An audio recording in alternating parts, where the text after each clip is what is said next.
Хөтөлбөр үргэлжилж байна үзэгчтэй.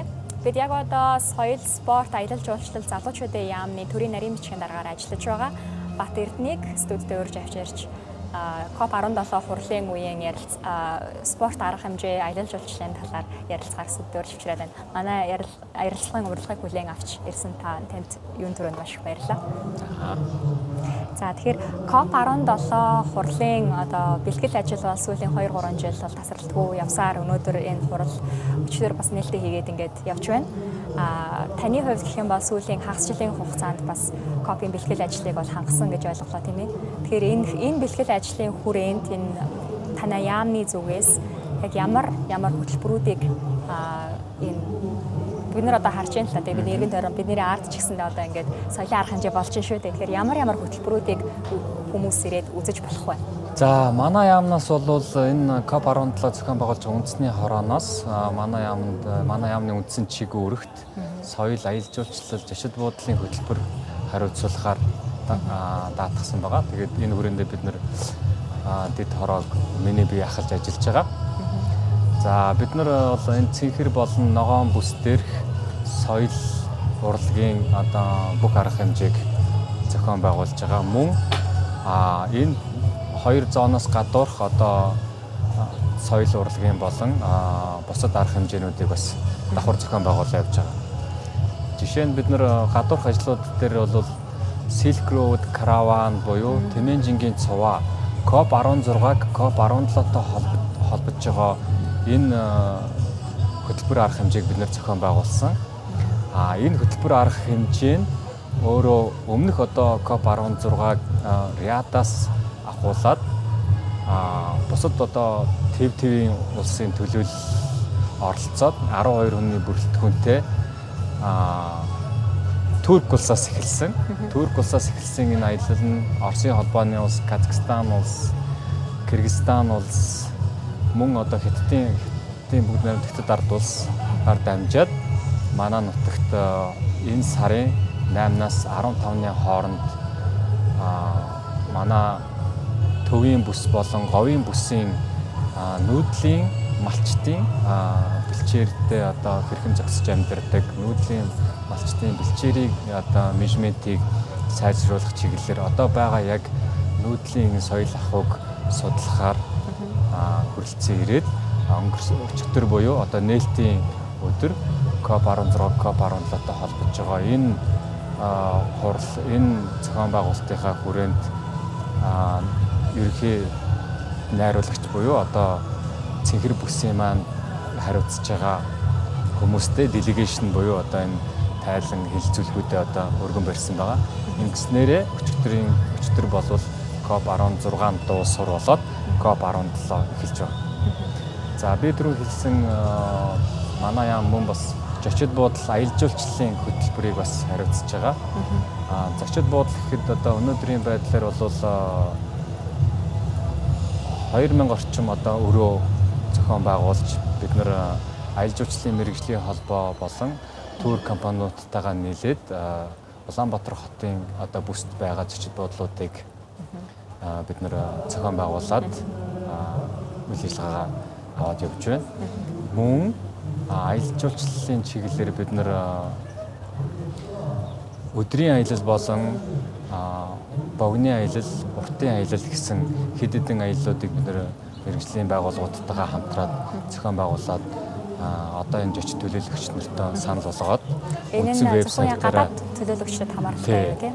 Бид нар энэ COP17-д оролцож байгаа энэ оролцогч нарыг зөвхөн хурлын оролцогч гэж харахгүй байгаа. Бид нар энэ олон хүмүүсийг бид нар жуулчин гэж харж байгаа. Тэр утгаар нь бид нар бас жуулчдынхаа хөтөлбөрүүдийг, жуулчныхаа мэргэжлийн байгууллагуудын хөтөлбөрүүдийг бид нар санал болгоод хурлаас бусад гадуурх одоо үедээ Монгол оронтой танилцах, Монгол орны байгаль, соёлыг одоо танилцах энэ боломжийг бид нар бас давхар бүрдүүлж өгч байгаа. Түрүүн та бас зочид буудлын талаар бас цогоос ус дурдлаа шүү дээ тий. Өнгөрсөн одоо уран амсгалын COP Бразил улсад болоход зочид буудлын маш хүндрэлтэй асуудлууд бол тэр үеэр тулгараад олон улсын медиа хэвлэлийн сонингууд тий ийм асуудлууд маш их тулгарч байна гэсэн тийм одоо тэр нь бол нэлээд явсан газар авсан дэлхийд даяар хэлэлцэгдэж байсан. Монгол улсын хувьд ямар сорилттой тулгарав зочид буудал дээр ямар нэгэн асуудал гарсан уу энэ жил? Мэдээж альва одоо энэ том олон улсын хурал дээр бол иймэрхүү асуудлууд мэдээж гардаг.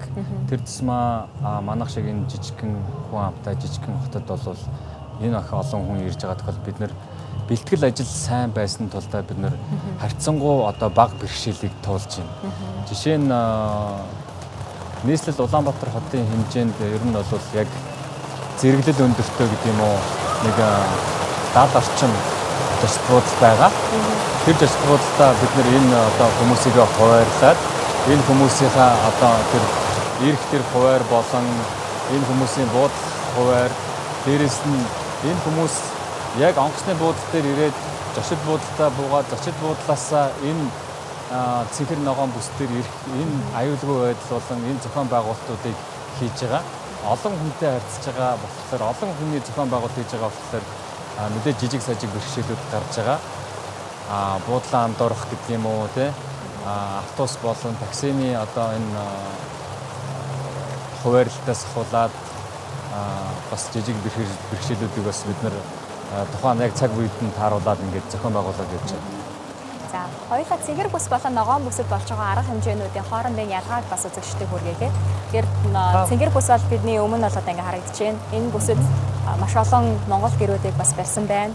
Дотор нь сонирхолтой бас тийм Монголынхаа үндэснийхээ хувцсуудыг бас ингээд өмсчихсэн төрөл бүрийн одоо арга хэмжээнүүдэд зохион байгуулагдж байгаа харагдсан. Бас талбай бас ингээд энэ талбай дотроо байгаль хэмжээ гадна бас тийм бас үндэснийхээ соёлыг ингээд харуулсан хүмүүс бас ингээд сууцгааж байсан. Тэгвэл ийшээгээ зөвхөн мандаттай хүмүүс орох учраас магадгүй манай үзэгчдийн бас дийлэнх нэг шиг орч чадахгүй байгаа учраас энэ ногоон бүс болон цэгэр бүсийн хоорондын хөтөлбөрийн ялгаанууд юу байна? Ногоон бүсэд ирвэл хүмүүс яг юу харах боломжтой вэ? За, цэнхэр бүс бол та бүгд бидний мэдж байгаагаар нэгдсэн үндэсний байгууллагын тусгай бүс.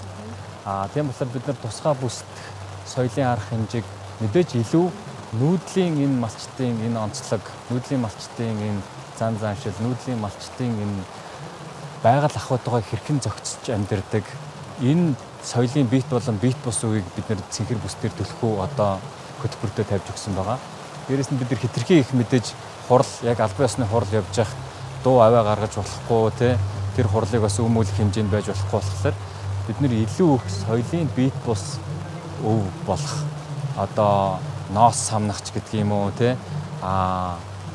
туйл хайлах, хөөми, морин хуур одоо та харж байгаа бол хэд хэдэн гэр ингээд бид нар байршуулсан байгаа. Энэ гэрт яг нарийн одоо хурлаас гадуурх цагууд дээр бид нар яг энэ хөөми, туйл хайлах энэ соёлын одоо биет бус үүдийг бид нар илүү төлхөө ер нь бол номеруудаа зоож өгсөн байгаа.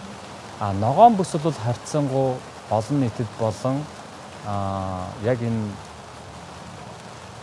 аялал жуулчлалын чиглэлээр ирсэн зочид төлөөлөгчдөд зориулсан илүү их урлагийн одоо номерууд, дээрээс нь entertainment номерууд бидний сайн мэдэх одоо урлагийн манай үндэсний харьяа байгууллагуудын үндэсний урлагийн одоо топ номеруудыг бид нэр өдөр болгон ер нь бол яг цагууд дээр нь тохируулаад өглөө өдөр орой гэсэн 3 юм хуваараар тусдаа ингээд хуваарлаад тавьсан байгаа.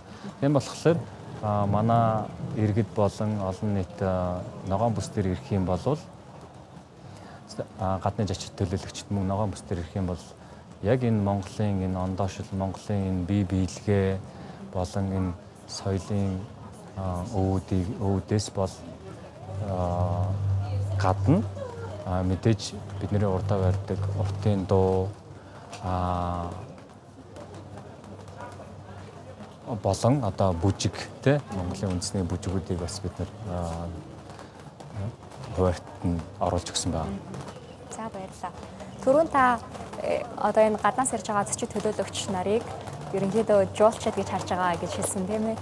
Тэр иймэрхүү 2-7 хоногийн хугацаанд үргэлжилж байгаа энэ хурал бол ингэж маш удаан хугацаанд үргэлжилж байгаа учраас уг нь зочид төлөөлөгч нар Монгол улсыг үзэх бол бүрэн боломжтой. Гэхдээ зарим төлөөлөгч нарын хувьд бол яг энэ бүс дотроо байсаар байгаа л одоо хуралдаа оролцоор байгаа л бас ингээд нутаг буцдаг тохиолдол маш олон байдаг. Иймэрхүү тохиолдлуудад та түрүүн хэлсэндээ одоо өдрийн аяллууд байгаа гэдэг. Тэр талаараа илээдэл эрэнгүү мэдээлэл хүргэж. За бид нар өдрийн аялал болон ойрын аялал холын аяллуудыг ерөөхдөө энэ үндсэн одоо UNCD-ийн вебсайтн дээр байрлуулад бид нар дээр бол одоо нэг 150 орчим аялал захиалагдсан байна. Бид нар хамгийн ойрын аяллууд бол мэдээж тэрэлжид мэлхийн хад үзэх цонжин болдог мөн одоо энэ хустайн зохицолборт газар гэх мэт одоо аяллуудыг төлөвлөсөн байгаа. Холын аялал дээр бол бид нэр элсэн тасархаа гэдэг юм уу те арай юм холын аяллуудыг төлөвлөсөн байгаа. Мөн бид нар энэ COP17-д зориулж нүүдэлчин фестивалыг зохион байгуулж байгаа. Нүүдэлчин фестивал маань манай 21 аймгийн одоо нүүдэлчдийн онцлог 21 аймагт байгаа одоо язгуур урлаг болон бусад одоо энэ нүүдлийн соёл иргэншил, нүүдлийн ахуйг илүү их харуулсан соёлын бит болон бит бус үеийг одоо тэнд уламжлагч өвлөн уламжлагч нарыг одоо бид нар тэнд фестивалда ер нь бол угаасаа ер нь тэр өвлөн уламжлагчдыг бид нар дэмжих тэднийг одоо урамшуулах тэгээд дээрээс нь тэр өвлөн уламжлагч нарыг бид нар түгээх олшруулах энэ арга хэмжээг зохион байгуулдаг. Тэр хүрээндээ бид нар яг энэ 8 сарын 21, 22, 23-нд нүүдэлчин фестивалыг Налах дүүргийн тайж хайрхны бэлд зохион байгуулж байгаа. 8 сарын 23-ны бүтэн сая өдөр нэгдсэн үндэсний байгууллага энэ том хурал маань үндсэндээ амралтын өдөр зохиож байгаа. Тэр өдөр нүүдэлчин фестивал дээр манай яг энэ зочид төлөөлөгчд маань манай нүүдлийн соёл иргэншил ахуйтай ер нь бол танилцах боломжийг бид нар бол бүрэн хангаад ажиллаж байгаа. Энэ ойрын болон холын аяллууд нь хурлын сүүлийн өдрөөр төгсгөл болох уу? Эсвэл үргэлжлэх үү?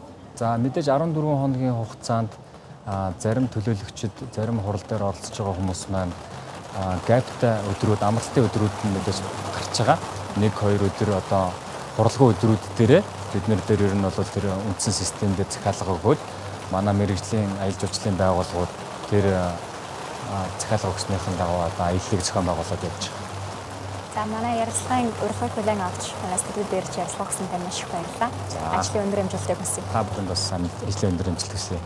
За баярлалаа. Үзэгчдээ бид соёл спорт аялал жуулчлал залуучуудын яамны төрийн нарийн бичгийн дарга Бат Эрдэнэ студид дээр авчирч оролцууллаа.